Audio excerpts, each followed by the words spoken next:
بسم اللہ الرحمن الرحیم۔ السلام علیکم ورحمۃ اللہ وبرکاتہ۔ انتہائی قابل صد احترام سامعین،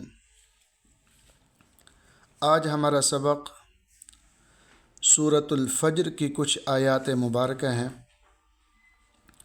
اعوذ باللہ من الشیطان الرجیم، بسم اللہ الرحمن الرحیم۔ والفجر ولیال عشر والشفع والوتر واللیل اذا یسر هل فی ذلک قسم لذی حجر الم تر کیف فعل ربک بعاد صدق اللہ العظیم۔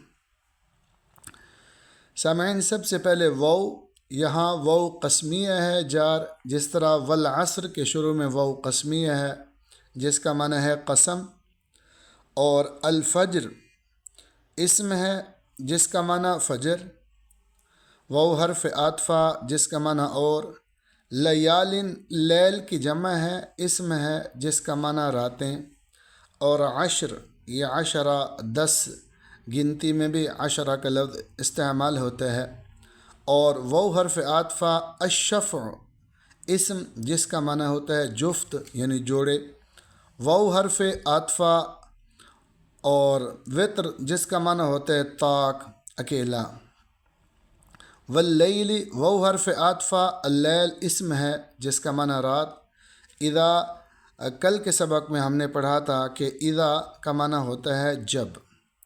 یسری سامعین، یہ لفظ یکتبو کی طرح ہے، اصل میں تھا یسریو، یا کے اوپر پیش ہے یکتبو، یہ مضارع کا واحد کا لفظ ہے۔ یہاں بعض علماء فرماتے ہیں کہ یا سجا بندی کی وجہ سے گر گئی، جس طرح والفجر ولیال عشر والشفع والوتر واللیل اذا یسری، تو یہ یا گر گئی ہے، اصل میں یسریو ہے، جمع واحد مذکر غائب فعل مضارع، جس کا معنی ہے وہ چلے۔ تو فرمایا کہ والفجر قسم ہے فجر کے وقت کی، ولیال عشر اور 10 راتوں کی، والشفع اور جفت کی، والوتر اور طاق کی، واللیل اذا یسری اور رات کی جب وہ چلنے لگے یعنی ڈھلنے لگے۔ فرمایا حل فی ذلک قسم لذی حجر، حل حرف استفہام جس کا معنی کیا، یہ فی حرف جار جس کا معنی میں، ذالک اسم اشارہ ہے جس کا معنی ہے اس، قسم میم کے اوپر 2 پیش ہے، اسم ہے جس کا معنی قسم، لذی حجر لام حرف جارہ، ذی یہ ذا ہم نے کل کے سبق میں پڑھا تھا کہ جس کا معنی ہے والے، ذی کا معنی بھی اور ذا کا معنی بھی والے۔ حجر یہ اسم ہے، اس کا لغوی معنی ہوتا ہے روکنا، یہاں عقل مراد ہے۔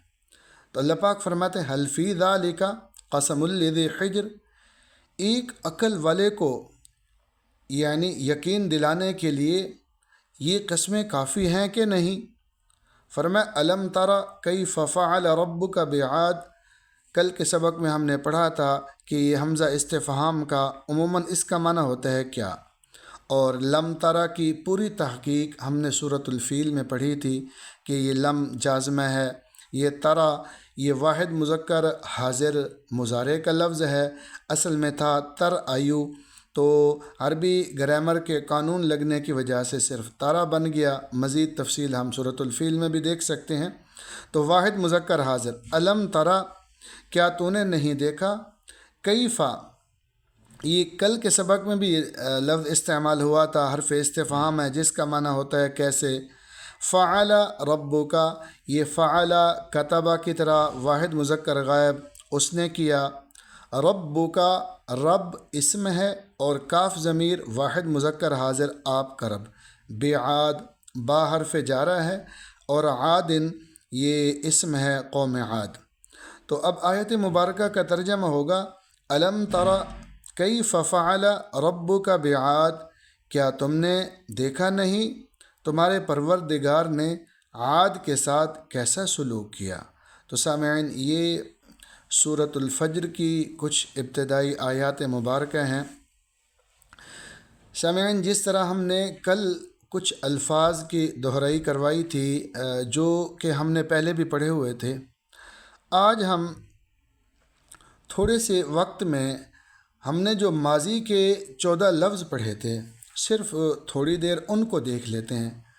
سامعین، عموماً یہ واحد اور جمع اس کے الفاظ استعمال ہوتے ہیں قرآن مقدس میں کثرت کے ساتھ۔ تو ہم نے وہاں تین حصے بنائے تھے، ایک غائب کا، ایک حاضر کا اور ایک متکلم کا۔ تو غائب میں پہلا لفظ ہم نے پڑھا تھا کتبہ، یعنی یہ واحد ہے، اور اسی کا جمع ہم نے پڑھا تھا کتبو، واو علامت جمع کی ہے، تو کتبہ، کتبو، یہ واحد اور جمع مذکر غائب۔ اسی طرح مؤنث میں سامعین کتبت تا ساکن اور کتبنا نون زبر والی، تو یہ گویا غائب کے یہ 4 لفظ ہم ذہن میں رکھیں گے، ایک کتبہ یہ مذکر کا اور کتبو یہ بھی مذکر کا، لیکن یہ پہلا واحد کا، دوسرا جمع کا غائب، اور مؤنث کتبت، کتبنا یہ غائب۔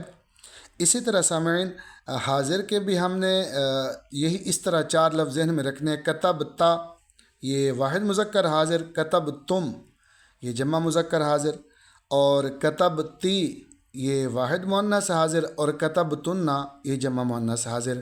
تو گویا 4 کے حوالے سے واحد، جمع، مذکر، مؤنث، اور ان کی علامتیں صرف ذہن میں رکھنی ہیں۔ علامت یعنی غائب کی واحد مذکر کی علامت زبر ہے، اور مؤنث کی علامت تا ساکن ہے، اس کی جمع مذکر کی علامت واو ہے، جمع مؤنث کی علامت نون ہے۔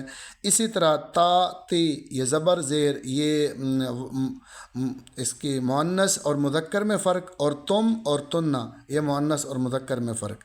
اسی طرح سامعین آخر میں ہم نے متکلم کے 2 لفظ پڑھے تھے، کتبتو، کتبنا، تو جہاں تا پشتو آئے گا وہ واحد متکلم، اور جہاں نون الف نہ آئے گا وہ جمع متکلم۔ دعا ہے اللہ تعالی ہم سب کو صحیح سے یاد کرنے کی توفیق عطا فرمائے۔ السلام علیکم ورحمۃ اللہ وبرکاتہ۔